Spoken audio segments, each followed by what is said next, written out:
एक जंगली आणि अत्यंत धोकादायक प्राणी असल्यामुळे त्याने हल्ला केल्यास गंभीर वैद्यकीय लक्ष देणे आवश्यक आहे. बिबट्याचे चावणे गंभीर आणि जीवघेणे असू शकते.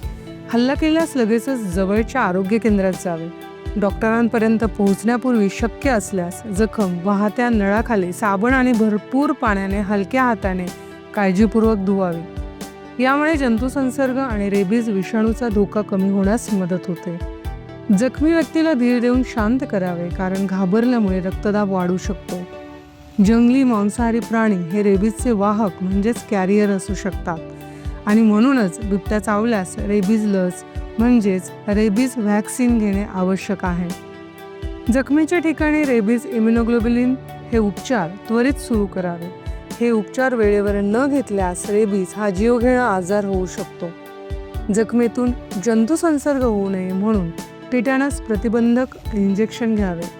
बिबट्याच्या लाळेतील जीवाणूंमुळे गंभीर जंतुसंसर्ग होऊ शकतो, तो टाळण्यासाठी अँटीबायोटिक्स घ्यावेत. जखम खोल आणि मोठी असेल तर मृत टिश्यू काढून जखमेवर टाके घालून शस्त्रक्रिया करावी लागते.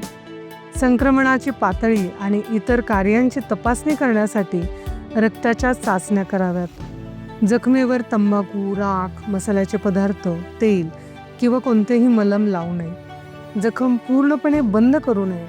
हवा लागल्याने ती बरी होण्यास मदत होते. धूम्रपान, मद्यपान अजिबात करू नये. अशाच माहितीपूर्ण व्हिडिओसाठी व्हिडिओला लाईक करा, शेअर करा, सबस्क्राईब करा.